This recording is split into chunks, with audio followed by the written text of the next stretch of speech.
Média sur Europe 1, 10h, 11h30 avec Thomas Hill et Frédéric Becbédé ce matin pour son tout nouveau livre Ibiza a beaucoup changé, disponible partout aux éditions Albin Michel. Et on va continuer à parler musique avec Joe Hume et un blind test inspiré par le thème donc du livre de notre invité. Oui, enfin un des thèmes. En fait, j'ai essayé de déterminer le point de basculement d'Internet en France, c'est-à-dire le moment où ça a véritablement commencé à s'immiscer dans le quotidien des gens. Et j'ai décidé de façon très arbitraire de me caler sur la création du fournisseur d'accès légendaire Club Internet, créé en 1995 par qui ? Par nos patrons. Absolument, le groupe Lagardère. Et c'est donc parti.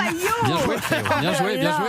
Pour un blind test, qu'est-ce qu'on écoutait ? Ça n'existe plus. Hein. Non, on sait. Club Internet, non, effectivement.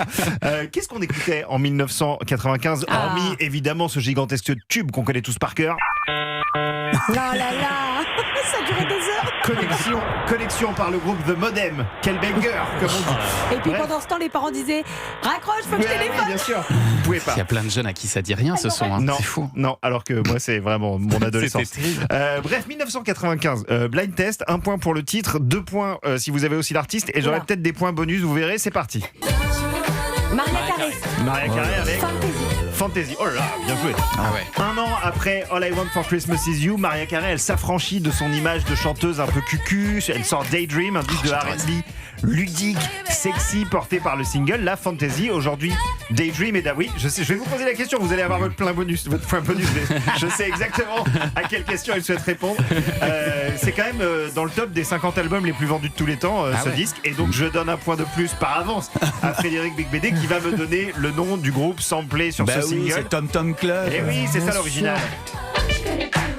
Ah oui. Le groupe de la bassiste des Talking Heads. Ça c'est pointu. On a un érudit, j'en étais sûr. C'est pour ça que j'ai pris des petits points bonus, parce que je me suis dit les morceaux de basse ça va être trop facile. Et ouais, Genius of Love, pardon, le titre du Tom Tom Club qui est sorti en 1981. Allez, on revient en 1995 avec un tube dont on peut se demander si ça passerait aujourd'hui, vous me dites. Man, ah oui, je connais, mais je connais pas le nom. Qui c'est qui chantait ? Je connais pas. Ah bon ? Je n'ose même pas dire le titre. Oui, The One Short Don't Dick Man. Short Dick Man. C'était quand même deuxième des ventes de toute l'année 1995, tout confondu. Elle veut pas un homme avec un petit bon. Oui, voilà. Et du coup, c'est qui chantait ça ? C'était donc 20 Fingers. Avec la chanteuse Gillette qui nous livrait sa vision de l'imperfection au masculin. Donc, on continue. Attention, ça va jouer sur la rapidité là.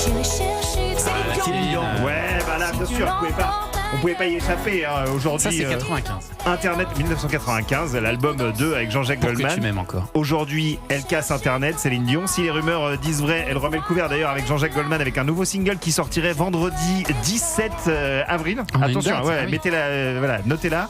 J'ai dit que c'était des rumeurs, mais normalement c'est là que ça va se faire. 30 ans après Pour que tu m'aimes encore. Frédéric Becbédé, vous êtes dans la file d'attente du concert de Céline Dion ou pas, vous ? Oui, parce que j'ai une fille qui est fan absolue et du coup j'aimerais beaucoup lui faire plaisir et y aller, mais je me suis inscrit et Vous avez vu combien on est dans la file d'attente ? Combien ? 9 millions. Pour combien de places ? Pour 10 concerts à 33 000 places, 400 000 places à peu près. Bon, donc il va falloir faire agir des relations québécoises. Voilà, c'est ça. Il n'y a pas le choix. Parce qu'il va falloir passer des petits coups de fil. Allez, on termine le blind test avec un petit truc un peu plus difficile.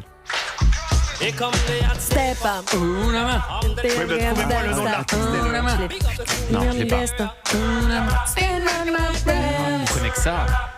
Il est pour des rappeurs à ce moment-là. Alors, c'est chez Ini Kamosi. Non, introuvable. Ini Kamosi, introuvable. Le titre, c'est dans le refrain. Here comes the Hot Stepper. Ok. Bon. Introuvable. Gros tube de l'été 1995.